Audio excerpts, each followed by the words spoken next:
हाँ मित्रों, मैं एक बार फिर से गुरु जी उपस्थित हूँ। चलते हैं बिना समय गवाए, शुरू करते हैं।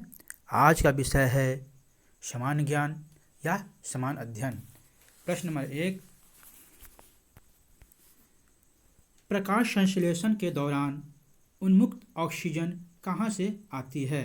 ए जल से, बी कार्बन डाइऑक्साइड से, सी ग्लूकोज से, डी क्लोरोफिल से। जी हाँ बताएं। प्रकाश संश्लेषण के दौरान उन्मुक्त ऑक्सीजन कहाँ से आती है? ए जल से, बी कार्बन डाइऑक्साइड से, सी ग्लूकोज से, डी क्लोरोफिल से।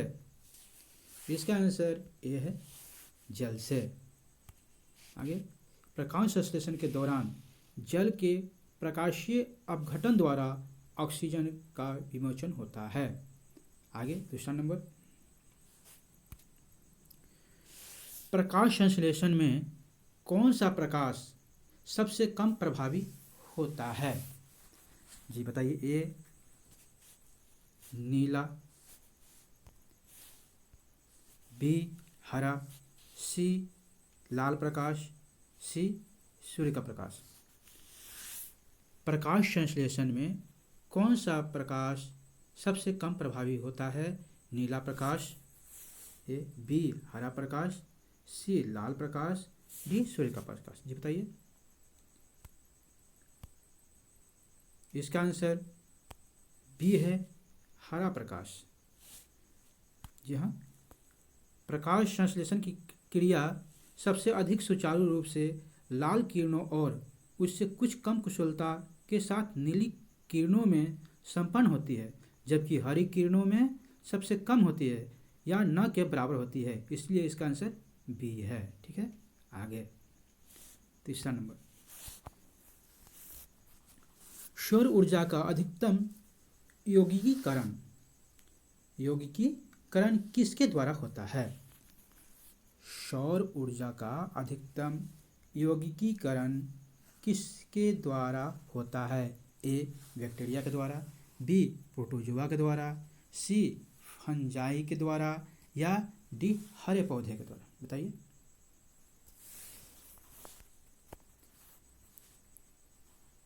इसका आंसर डी है हरे पौधे के द्वारा। आगे, पौधों में जाइलम की स्थिति से निम्नलिखित में से क्या होता है? ए जल का वहन होता है, बी खाद्य पदार्थ का वहन होता है, सी अमीनो अम्ल का वहन होता है, या डी ऑक्सीजन का वहन होता है। ये बताइए। पौधों में जाइलम की उपस्थिति से निम्नलिखित से क्या होता है? ए जल का वहन होता है, बी खाद्य पदार्थ का वहन होता है, सी अमीनो अम्ल का वहन होता है, डी ऑक्सीजन का वहन होता है। ये बताइए इनमें से कौन सही है? इसका आंसर ए है जल का वहन होता है। आगे, निम्नलिखित में से किसने पादप उद्दक संवर्धन का कार्य आरंभ किया? निम्नलिखित जो है ऑप्शन है, इनमें से किसने पादप उद्दक संवर्धन का कार्य आरंभ किया? ए एफ भी स्टीवार्ट, यानी B P Maheshwari, C P आया व्हाइट, डी हेबर लैंडिट। ये बताइए इन चार में से कौन सही है? F B Stewart, B P Maheshwari, C P I White, D Haberlandt. इसका आंसर डी है हेबर लैंडिट। ठीक है। आगे छठा नंबर, शैवाल फैलाने का क्या कारण होता है? आप फैलने होगा, फैलाने। शैवाल फैलने का कारण क्या होता है? ये फैलने होगा, फैलने। बताइए। शैवाल फैलने का कारण क्या होता है? ए ग्लोबल वार्मिंग, बी लवणता, सी सुपोषण, डी जैव आवर्धक। ये बताइए इन चारों में कौन सही है? ग्लोबल वार्मिंग, बी लवणता, सी सुपोषण, डी जैव आवर्धक। ये बताइए। इसका आंसर सी है सुपोषण। इसका आंसर सी है सुपोषण। आगे, वायु प्रदूषण सूचक के रूप में निम्नलिखित में से कौन सा काम करता है? वायु प्रदूषण सूचक के रूप में से निम्नलिखित में से कौन काम करता है? जी हाँ, वायु प्रदूषण सूचक बताइए। ए शैवाल, बी फफूंद, सी विषाणु, डी लाइकेन। बताइए। इसका आंसर डी है लाइकेन। ठीक है, आगे। अब 8वां नंबर, धर्मांधता हमारे शरीर में किस कोशिका की गड़बड़ी के कारण होता है? धर्मांधता हमारे शरीर में किस कोशिका की गड़बड़ी के कारण होता है? यहाँ कोशिका होगा, कोशिश नहीं, कोशिका।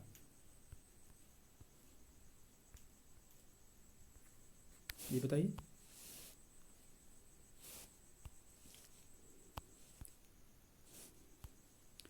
ए श्वेत रुधिर कण, बी शंकु कोशिका, सी लाल कोशिका, डी न्यूरॉन।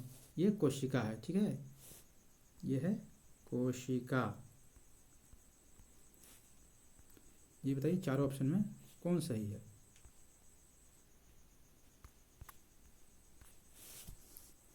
धर्मांधता हमारे शरीर में किस कोशिका की गड़बड़ी के कारण होता है? ए श्वेत रुधिर कण, बी शंकु कोशिका, सी लाल कोशिका, डी न्यूरॉन। इसका आंसर बी है शंकु कोशिका। आगे 9वां नंबर, रेशम के कीड़े किसके पत्ते पर पलते हैं? जो रेशम के कीड़ा पलाता है किस पत्ते पर पलाता है? ए मलबरी या शहतूत के पत्ते पर, बी गुलाब के पत्ते पर, सी कड़ी के पत्ते पर, डी गुलाब के पत्ते पर। जी बताइए। शहतूत के पत्ते पर यानी मलबरी के पत्ते पर होता है। इसका आंसर ए है। ठीक है, आगे 10वां नंबर, काली मिर्च का पौधा क्या है? ए झाड़ी है, बी छोटा वृक्ष है, सी बेल है, या डी पेड़ है? बताइए। इसका आंसर बहुत आसान है, बेल है, सी। ठीक है, आगे अब चलते हैं अगला विषय।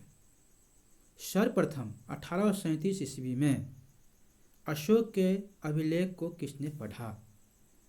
11 नंबर में है, सर्वप्रथम 1837 ईस्वी में अशोक के अभिलेख को किसने पढ़ा? ए मेगास्थनीज ने, बी कौटिल्य ने, सी जेम्स प्रिंसेस ने, डी डायरेक्टर ने।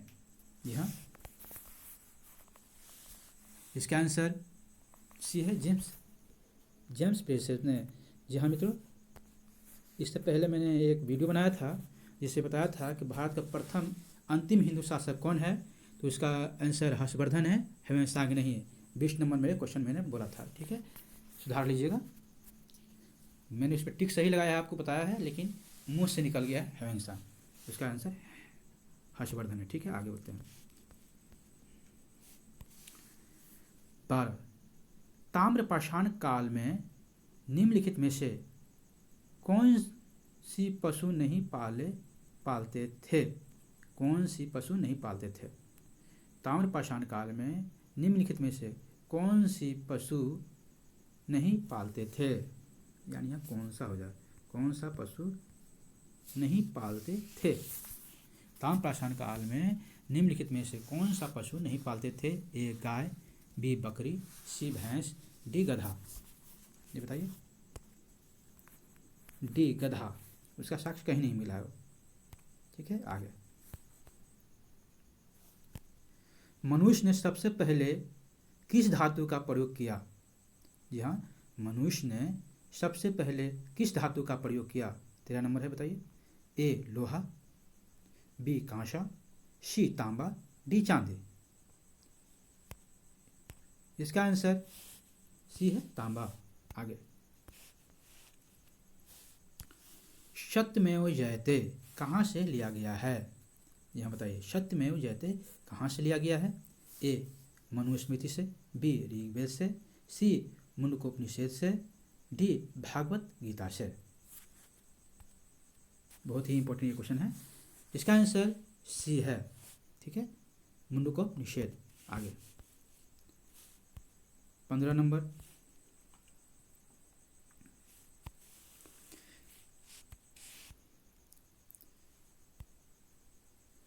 वैदिक युग में निम्नलिखित में से किसे प्रजापति की दो पुत्रियां कहा गया है? जी हाँ, प्रजापति की दो पुत्रियां कहा गया है, बताइए।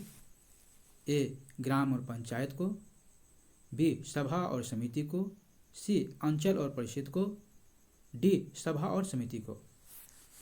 यहाँ बताइए। इसका आंसर डी है, सभा और समिति को। ये यहाँ से यहाँ तक है, ये इसका यहाँ तक चला है, सभा और समिति को। वैदिक युग में प्रजापति की दो पुत्रियां कहा गया है, सभा और समिति को। आगे अथर्ववेद में कहा गया है, ठीक है। आगे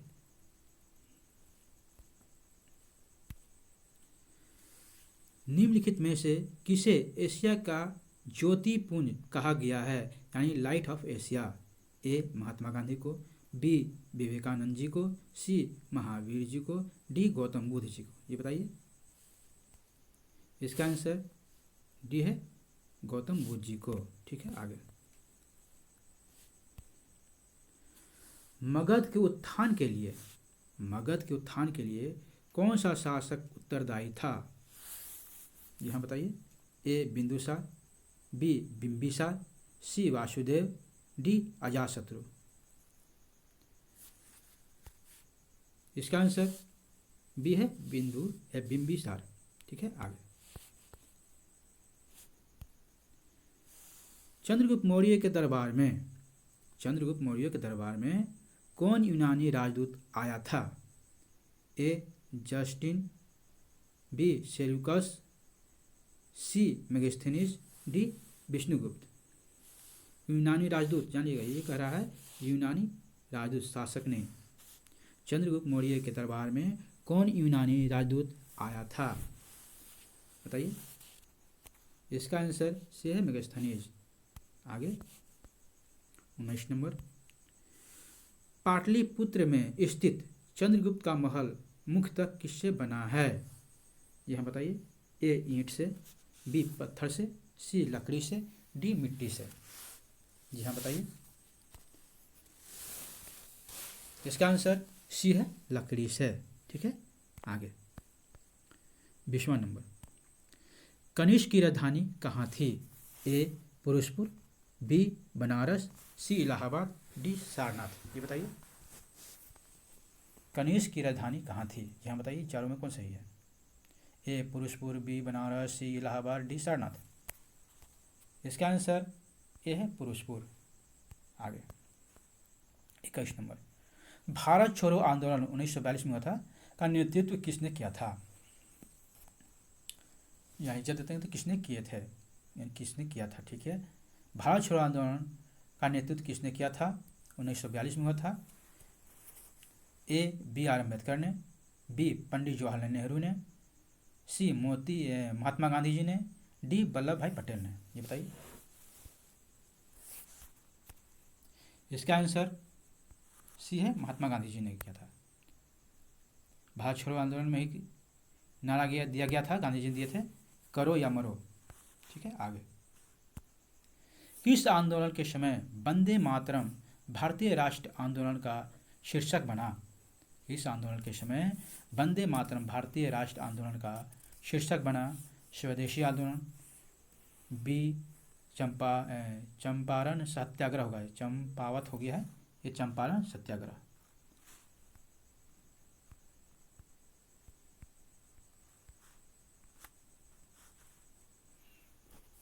ए स्वदेशी आंदोलन, बी चंपारण सत्याग्रह, सी असहयोग आंदोलन, डी रॉलेट एक्ट विरुद्ध आंदोलन, ये बताइए।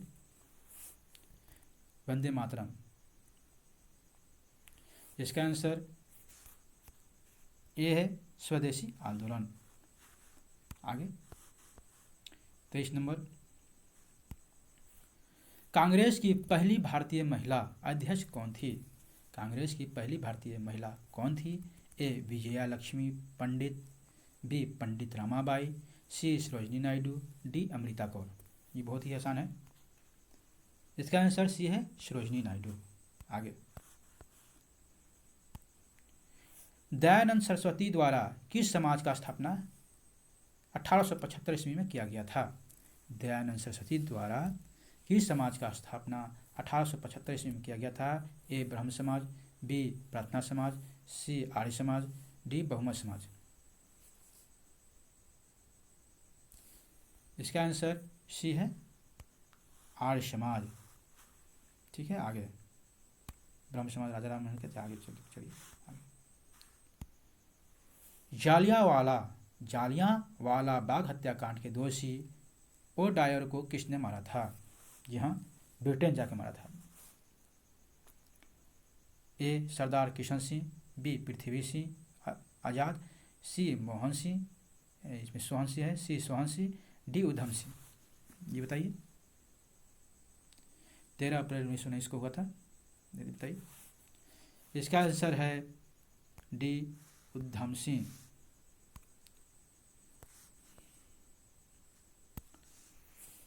26 नंबर, 2011 की जनगणना के अनुसार भारत का लिंगानुपात कितना है?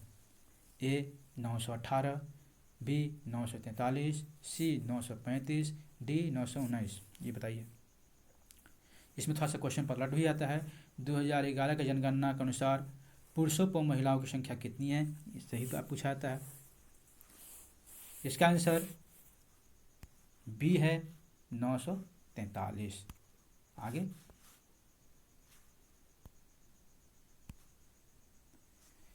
दो 2011 के जनगणना के अनुसार बिहार का साक्षरता दर कितना है? ये इससे पहले बीपीएससी परीक्षा आया था, इसमें आया था।